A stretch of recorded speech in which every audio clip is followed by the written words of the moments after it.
Assalamualaikum warahmatullahi wabarakatuh. Jumpa dengan saya. Kali ini saya akan bagikan tip bagaimana caranya menyembuhkan biduran ya.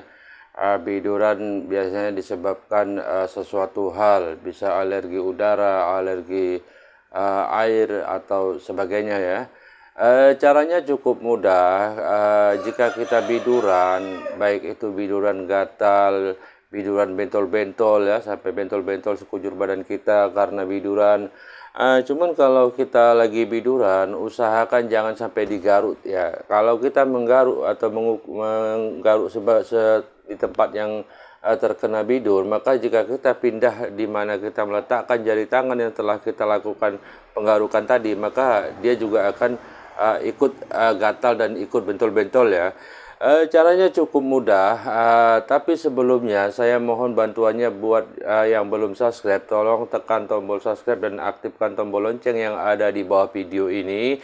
Jangan lupa juga like, comment, and share agar saya bisa lebih baik ke depannya untuk berbagi tips bagaimana caranya menyembuhkan atau mengobati penyakit yang ada pada diri kita atau pada keluarga kita ya. Jika kita biduran, khususnya untuk orang dewasa ya, jika kita biduran itu bisa kita melakukan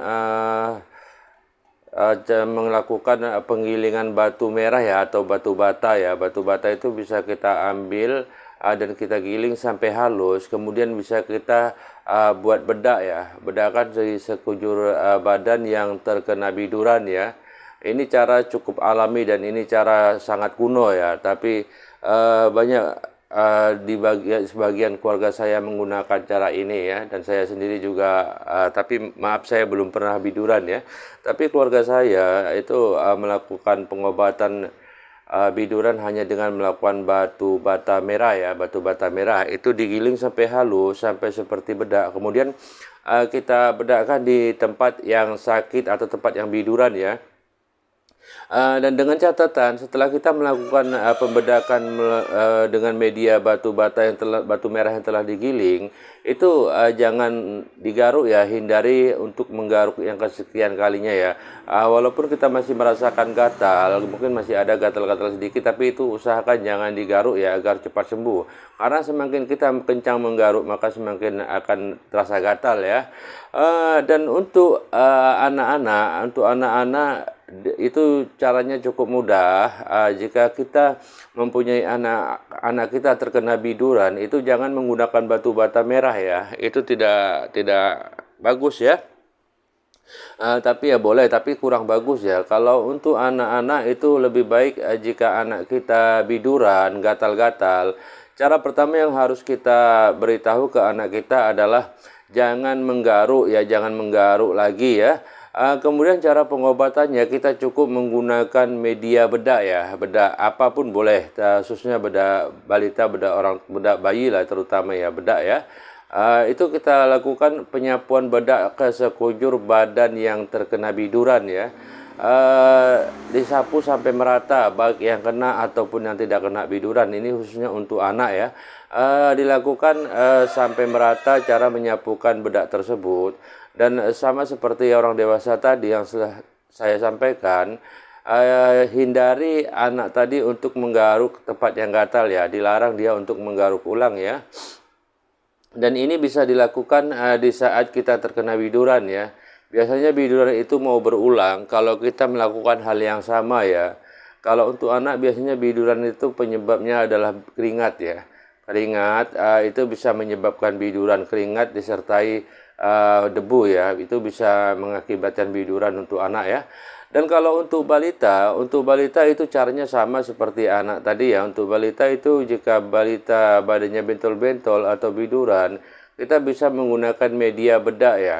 Bedak sama seperti anak di atas 2 tahun ya. Itu bedak kita sapukan ke tempat mana yang bentol-bentol ya, tapi bukan digigit serangga ya, yang jelas biduran ya.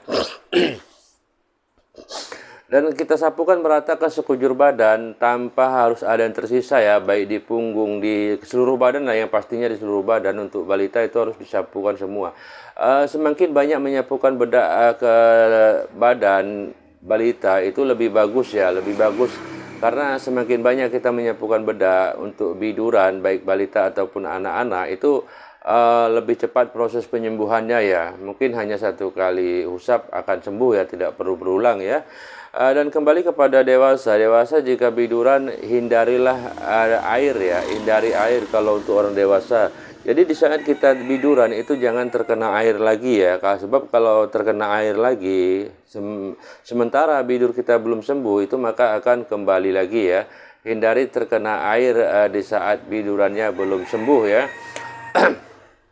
Oke, sampai di sinilah tips bagaimana caranya menyembuhkan atau mengobati biduran ya. Baik biduran yang terjadi pada orang dewasa, pada anak-anak, atau pada balita. Caranya seperti yang saya sebutkan tadi ya, cukup mudah dan cukup simpel ya. Ini cara sangat alami sekali ya.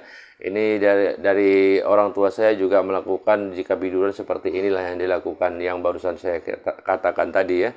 Oke, semoga video ini bermanfaat buat para penonton. Tapi saya mohon bantuannya sekali lagi buat penonton yang belum subscribe, tolong bantu channel ini dengan cara tekan tombol subscribe dan aktifkan tombol loncengnya yang ada di bawah video ini. Jangan lupa juga like, comment, and share agar saya bisa berbagi lebih baik bagaimana cara untuk mengatasi masalah yang ada pada diri kita, pada keluarga kita. Semoga ini bermanfaat. Akhir kata saya ucapkan terima kasih telah menonton. Dan assalamualaikum warahmatullahi wabarakatuh. Semoga bermanfaat.